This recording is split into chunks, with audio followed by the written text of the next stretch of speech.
Hai teman-teman semua, aku Andrea Henrietta dan di episode kali ini saya mau bikin khusus sesi tanya jawab sama Pak Frans karena ada banyak sekali topik-topik yang bisa teman-teman simak di sesi tanya jawab kali ini. Pak Frans, ya saya bukan menyinggung usia ya Pak, tapi kan kita beda generasi ya. Oke.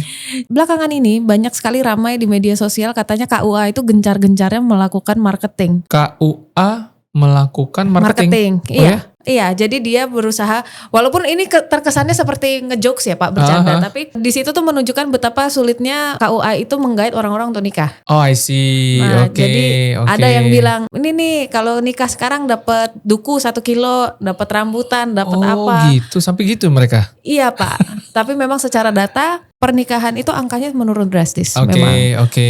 Ditambah dengan banyaknya komen-komen di sosial media, terutama dari generasi saya, itu menyampaikan rasa takut mereka untuk menikah. Oh, ini tren dari luar mulai masuk ke Indonesia nih. Iya, mereka takut untuk menikah, marriage is scary, bahkan sampai saat tim KUA itu melakukan promosi, marketing untuk nyolek lah anak-anak muda untuk nikah, atau bukan anak muda ya, tapi yang sudah cukup umur untuk menikah.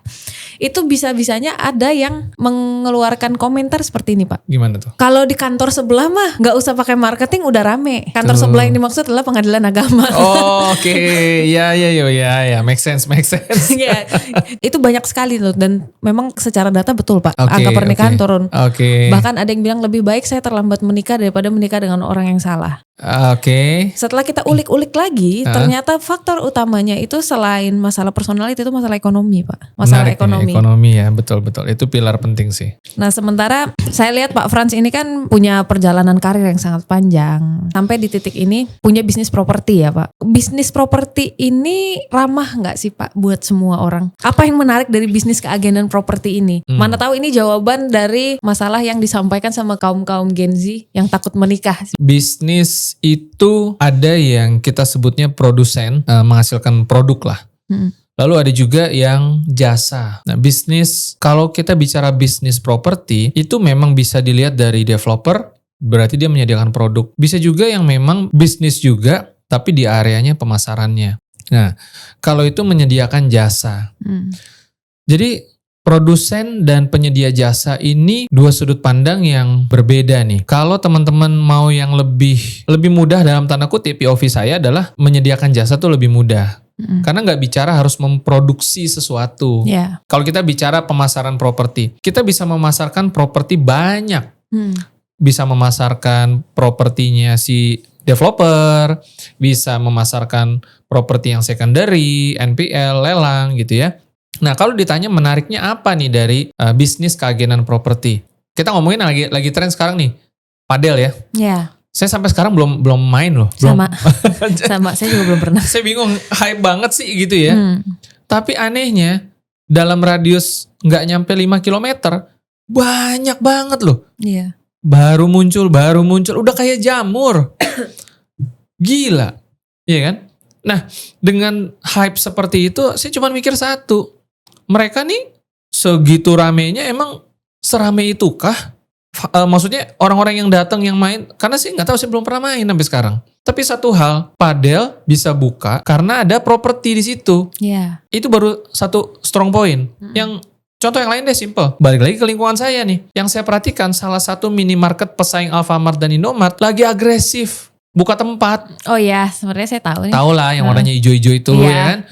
Dan ada satu spot yang tadinya itu dia posisi hook di depan salah satu perumahan dekat sini. Sebelum diambil tempatnya buat jadi mart itu sekarang. Tadinya tuh biasa aja. Tapi begitu dirubah, rame. Artinya apa? Properti. Artinya suka gak suka, meskipun mungkin transaksinya belum tentu sama kita. Data menunjukkan kebutuhan properti untuk bisnis, perumahan, hunian, gak pernah sepi. Nah sekarang yang jadi pertanyaan adalah, gimana pasar itu jangan sampai jauh-jauh dari kita? Bagaimana kita bisa mendapatkan peluang di situ? Ya kalau dalam persentase lumayan gede loh. 3%, 5%.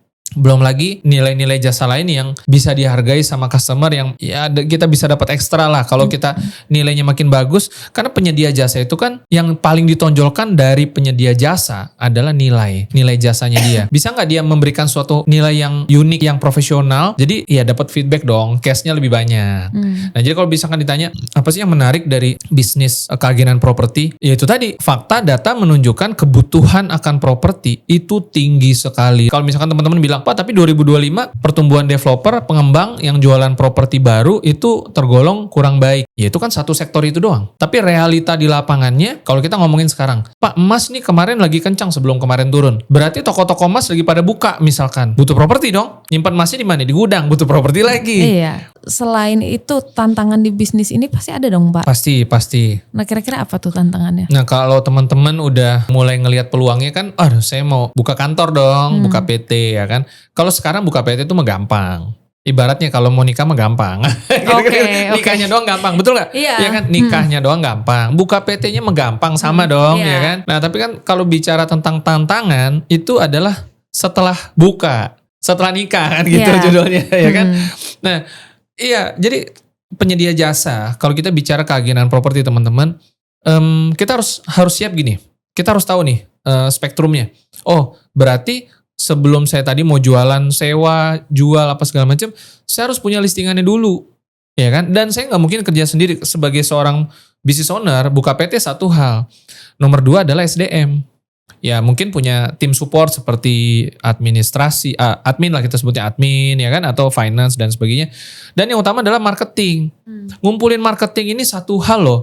Iya kan? bener, KUA aja sekarang pakai marketing loh. Itu balik ke situ tuh ya kan. Karena gini loh teman-teman, marketing, kita ngomongin marketing gitu ya. Ngumpulin orang mungkin sekilas kelihatannya gampang. Tapi masalahnya sekarang yang juga menjadi kendala adalah marketing itu kan gak cuma daftar. Kalau cuma daftar mah banyak yang mau daftar. Iya. Tapi kemudian bagaimana melakukan training, apa konten trainingnya, kurikulumnya, lalu bagaimana membangun struktur bisnis agar marketing itu bisa bertahan, bisa sustain. Nah mulai botak loh. Ya saya pun udah mulai botak kan nih Pak sebenarnya. Karena maksudnya gini, bisnis itu meskipun kita penyedia jasa, sama seperti orang produsen, tetap butuh sistem. Dan itu gak mudah dan gak murah. Ya kan? Kalau teman-teman berpikir karena nyontek tetangga sebelah tadi, oh tetangga sebelah rame nih, merek apa gitu ya, agensi apa, agennya banyak segala macam. Kita selalu ngeliatnya rumput tetangga hijau lah. Coba lihat ke dalam. Oh dia banyak juga loh yang marketingnya keluar, udah pintar keluar. Ada bikin kantor sendiri atau nggak punya kantor bahkan. ini teman-teman perlu tahu lah borok-boroknya. Ya kan, tantangan-tantangan yang dihadapin gitu loh. Tapi justru itu yang kita harus siap. Risk dan reward ya. Peluangnya banyak sekali. Tapi teman-teman harus antisipasi apa yang setelah buka PT ya. Itu teman-teman harus siap. Bukan cuma soal kapital. Gen Z itu selain takut nikah, mereka juga punya ketakutan untuk gambling, Pak. Oke. Nah, beberapa dari mereka selalu bilang bisnis itu gambling. Bisnis gambling, oke. Bisnis membuka bisnis, mengawali bisnis itu gambling. Nah sementara kan Bapak tahun-tahunan di dunia properti. Sebesar apa sih Pak possibility bisnis ini tuh bisa berkembang? Oke teman-teman, seberapa besar sektor ini bisa berkembang gitu ya. Kalau saya pribadi melihat dari pengalaman berjalan selama ini, potensi ini bahkan masih sangat unlimited. Kenapa? Karena supply dan demand-nya itu belum ketemu, belum sampai titik yang seimbang. Antara demand-nya, antara kebutuhan orang akan properti dengan supply-nya, kan gini, kita mau buka kantor pun kita nyari-nyari loh, di mana ya, gitu. Kita mau pindah rumah, kita juga nyari-nyari di mana ya, cari rumah entah itu hunian yang spesifik karena harga, atau spesifik dari lokasi dan sebagainya. Jadi demand lebih besar. Properti itu saya lihat nilainya nggak bisa turun. Kalaupun ada penurunan karena BU itu case by case. Jadi kita harus tahu dulu properti dalam skala luas, bukan cuma bicara developer. Kalau developer, sorry ya, terlalu sempit. Meskipun developer itu sering dijadiin benchmark kalau misalkan media-media mainstream ya, pertumbuhan properti di tahun 2026 melihat proyeksinya seperti apa. Nah itu ngomonginnya itu sebenarnya pengembang. Padahal kebutuhan properti bukan cuma bicara pengembang. Pengembang itu cuma satu hal. Tapi secara keseluruhan kita bisa lihat bertumbuh. Terutama kota-kota besar ini justru lagi bagus bertumbuh. Gitu. Potensinya gede. Potensi ya, Pak, besar berarti. sekali. Betul. Nah tapi pasti kan ada requirement Pak. Ada syarat-syarat mutlak yang harus dimiliki untuk orang yang mau berbisnis di bidang ini supaya kita juga tahu gimana mulainya, terus gimana supaya kita berkembang dan yang paling penting bertahan, Pak. Yeah, berkembang dan bertahan. Nah itu tuh syaratnya apa dan gimana itu? Nah buat teman-teman yang memang mau masuk di dunia agency properti ini, syarat mutlak pertama adalah pastikan memang kita ini sudah ada lah bibit-bibit sebagai seorang entrepreneur dulu, ya kan? Karena masa-masa dimana ketika teman-teman masuk, jangan harap apapun itu bisa langsung panen. Makanya tidak banyak mereka yang jago awalnya agent, keluar kantor, dia bikin kantor, tidak semudah itu men. Terlalu mensimplifikasi karena gue jago jualan. Nggak semudah itu Ferguso. Karena gini, karena sebenarnya seorang entrepreneur itu, dia bisa pilih bidang apapun sebenarnya. Sama kayak seorang marketing ya. Kalau dia udah pernah jago jadi marketing apa, dia mau jualan apapun, dia sebenarnya bisa. Nah entrepreneur gitu juga. Meskipun kemudian ada juga yang entrepreneur akan ngomong gini, ini gue cocoknya kayu, gitu-gitu yang main kayak gitu kan. Ya itu subjektif lah. Tapi secara prinsip, entrepreneur itu pertama dia pasti akan lihat peluangnya segede apa. Nah yang menarik sekali lagi dari properti ini adalah ketika kita masuk mulai dari penyedia jasa nih teman-teman ya. Kita bisa bergerak ke sektor-sektor tetangga dari properti itu, kita bisa jadi developer. Kan tadi ada salah satu pertanyaan kita sebelumnya adalah sebesar apa potensinya dari penyedia jasa, kita bisa jadi developer, kita bisa jadi investor. Tergantung kapasitas kitanya juga. Bahkan kita di level saya cuman mau stay di penyedia jasa pemasarannya aja, itu aja nggak ada habisnya. Kalau kita bicara franchise contohnya, ya kan? Aduh, gue bukan tipikal orang yang yang trial error kayak gitu. Gue ada modal nih, gue siap lah secara mental, gue cari sistem bisnis yang memang sudah cukup siap. Kalau gue masuk, gue udah bisa langsung take off lah. Ya, jadi dipermudah dengan sistem yang udah lebih mature. Nah, maka teman-teman harus lihat apakah franchise itu, kalau memang itu franchise, menyediakan atau enggak. Tapi kalau misalkan enggak, nah ini kebetulan kita ada yang namanya Principal Subscription Program. Buat teman-teman yang entrepreneur, punya jiwa entrepreneur, sudah siap, sudah punya kapital juga, sudah punya tempat, karena harus punya tempat dulu dong. Oke. Buat orang ngumpul kan, marketing, training, apa segala macam, ya minimal ruko atau base camp mana yang teman-teman bisa taruh pelang dan sebagainya. Nah, kita mau kenalin yang namanya Principal Subscription Program dari Agent Property Indonesia. Principal Subscription Program, PSP. Betul, PSP, betul. Oh PSP, Iya. Saya yang bule, saya yang salah eja, ya ampun Tuhan. Itu apa sih Pak sebenarnya? Oke, PSP ini singkatannya adalah Principal Subscription Program. Ini adalah berkiblat dari franchise, tapi kita modifikasi agar bisa melampaui franchise-franchise yang existing. Maksudnya gini, apa sih yang mau di-solve, yang mau dipecahkan dari Principal Subscription Program ini? Sejak tahun 90-an, agency property itu sampai dengan sekarang itu banyak nggak berubah sebenarnya gitu-gitu aja. Selling listing dipegang sama agent. Jadi ketika agency terbentuk, PT, pelang, merek, segala macam, lahir marketing, ya kan, mau merek apapun, sama. Sama. Agent based system. Dimana semua dilakukan oleh agent. Ya kan, ya paling punya website. That's it. Ya paling punya aplikasi ya yang umum-umum aja. Gitu.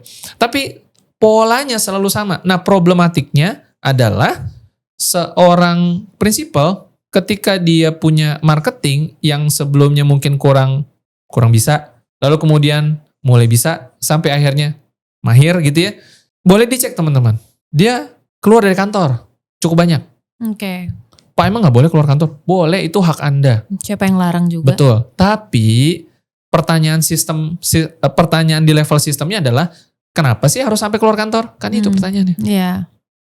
Tapi PSP ini kan berarti beda sama marketing ya Pak? Beda. Ini kan? di level principal, ini di level business owner.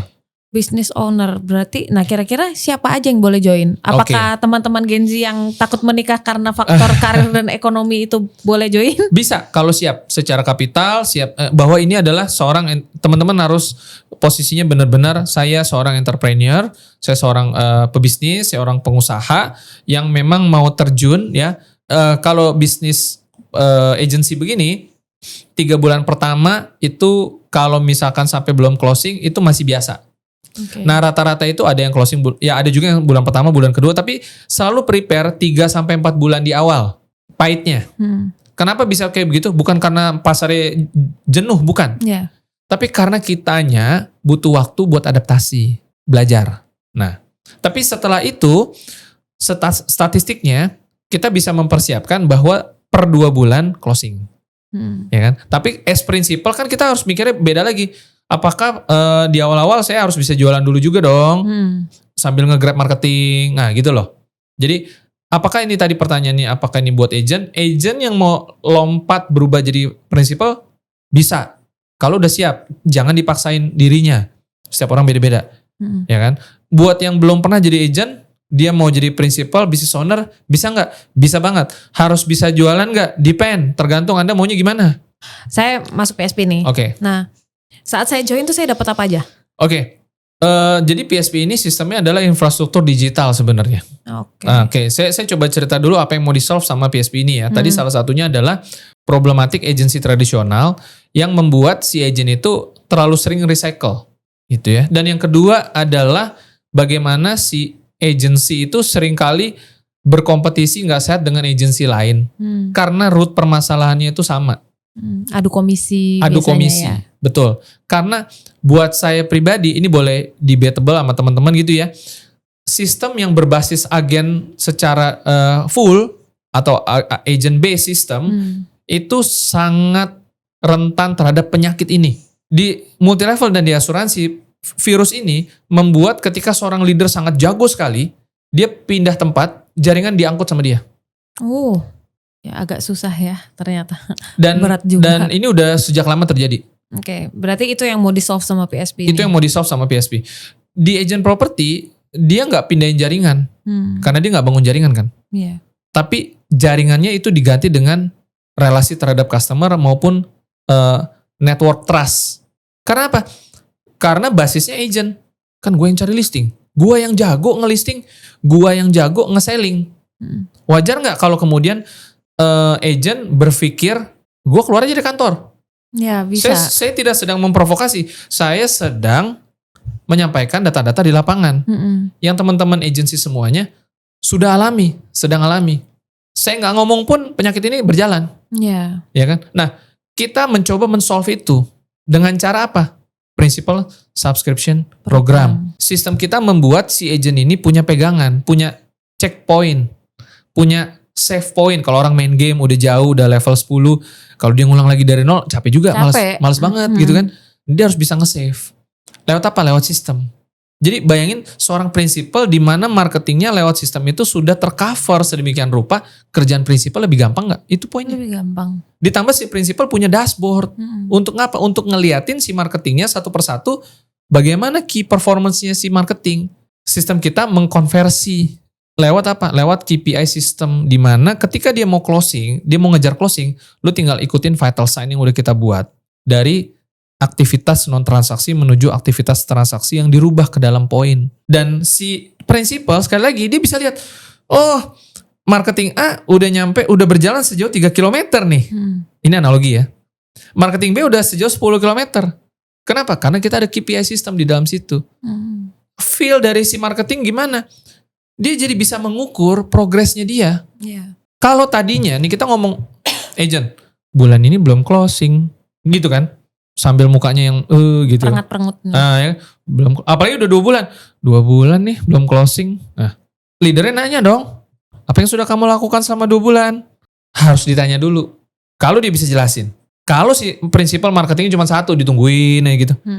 Kalau si prinsipal punya 10, punya 20, punya 30, bisnis itu harus bisa scale.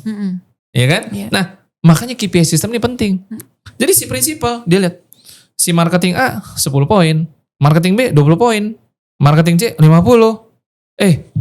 Bro kok lu baru 10 poin? Ini udah mau sebulan loh. Ya, memonitornya lebih gampang ya. Nah, kalau misalnya saya mau join, caranya gimana Pak? Oke. Sebenarnya konsepnya mirip franchise. Dalam arti tentu ada registrasi awal. Oke. Ya kan? Nah, saya nggak mau hard selling lah di sini. Yang pasti kita sudah desain principal subscription program ini lebih murah dibandingkan franchise pada umumnya. Boleh head to head sama franchise. Anggap sama deh. Anggap sama. Franchise di luaran umumnya 200 juta 5 tahun. 200 juta 5 tahun. Oke, kalau PSP? Lebih murah. Lebih murah. Berarti under 200 juta. Under 200 juta. Oh, under 200 juta. Dan kita ada 3 pilihan. Ada yang yearly, ada yang 3 tahunan, ada yang 5 tahunan. Under 200 juta ya. Kalian semua sudah bisa jadi prinsipal, wahai Gen Z yang takut nikah. Yang penting punya PT. Yang penting punya PT. Punya kantor, ya kan? Punya tim inisiasi awal, udah bisa jalan. Nggak perlu mulai dengan cari listing. Listing udah ready, yuk tinggal jualan. Makanya tuh teman-teman Gen Z yang takut nikah atau siapapun, kalau kalian business owner mau menjalani bisnis di bidang properti dengan cara yang lebih tertata ya Pak ya. Betul. Dan lebih mudah termonitor, kayaknya program PSP ini cocok buat kalian. Sistem ini kita bukan bicara soal yang membuat si agen itu keluar. Kalau ada yang berpikir, iya soalnya di luar gue dapat komisi lebih besar. Tapi kan kerjanya lebih keras. Itu satu. Kedua, kamu sustain gak nilai produktivitas kamu? Iya. Pilihan yang kedua, ada suatu sistem yang menawarkan bukan 90 deh. Anggap bagi 2 deh, misalkan 40%. Oke. Sampai 50% misalkan. Yang mana dia, sistem ini bisa meningkatkan produktivitasnya berkali lipat. Contoh, pakai simpel aja. Listing udah ada. Kemudian database customer-nya dia bisa bertumbuh. Bertumbuh tuh maksudnya gimana? Simpel. Lu biasa kalau nyari customer sendirian kan? Ini ada sistem yang bilang, Andrea, ada customer baru masuk nih, tolong ngelayanin. Oke. Dari 2 model cari customer itu dulu deh. Lu lebih suka yang mana? Ya itu ada customer datang, tolong layanin. Artinya sistem membantu memberikan kita, sistem nge-feeding kita. Komisi mungkin secara persentase pasti berkurang dong. Yeah. Karena kontribusinya dibagi terhadap sistem. Tapi nilai produktivitas Anda bisa lebih besar. Yeah. Sistem kerjanya seperti apa? Ya kan? Karena komisi besar, persentase besar, not everything gitu loh. Itu bukan segala-galanya. Ada hal yang jauh lebih penting yang kita nih harus sehat di dalam gitu loh. Iya, benar. Ya kan? Nah, itu yang membuat pada akhirnya si marketing ini, pertanyaan kan tadi, marketing keluar mau ngapain? Iya. Kalau di dalamnya sistem itu sudah bisa membantu memberikan nge-feeding dia mau keluar nggak kira-kira? Enggak. Karena ini penyakit yang agensi-agensi, saya sebenarnya kasihan. Banyak agensi yang udah luar biasa memberikan yang terbaik, tapi kemudian problematik gara-gara penyakit tadi. Oh ya. Dihajar sama yang 90-10 ya. Kalau kami sih nggak ada masalah, karena kami sudah punya antivirusnya. Yeah. Nah inilah yang mau kita coba bawa, mau coba angkat agar buat teman-teman, kan yang tadi judulnya pilihannya cuma 3. Saya buka PT trial error, silakan. Itu juga diajarin di Cashflow Quadrant. Kedua, beli franchise, ya kan? Tapi lihat franchise-nya dapat apa. Dan yang ketiga, kita bicara sesuatu yang beyond itu. Iya. Ini program yang lumayan menarik ya buat teman-teman semua ya. Tapi saya tertarik nih pakainya. Menarik kan, gak harus marketing dulu kan? Gak harus start dari marketing kan? Gak harus. Berarti teman-teman Gen Z yang takut nikah tuh, misalnya mereka punya kendala di karir dan ekonomi, boleh dong? Boleh banget. Nah buat teman-teman semua kalau misalnya tertarik, pengen ulik lebih dalam lagi, entah itu mau jadi marketing atau mungkin mau join PSP juga boleh dong. Boleh. Langsung aja kontak, karena di bawah ada nomor admin. Bisa ngobrol-ngobrol dulu, bisa tanya-tanya dulu. Oke, saya Andrea Henrietta sama Pak Frans, kita berterima kasih banget teman-teman sudah mau nyimak sesi tanya jawab kali ini. Buat teman-teman semua yang tertarik, entah itu mau jadi marketing, PSP, atau lagi cari solusi karena takut menikah, masalah ekonomi, itu bisa banget tanya-tanya di sini. Jadi jangan lupa like, subscribe, dan nyalain tombol loncengnya. Saya Andrea dan Pak Frans pamit undur diri. Terima kasih sudah nonton.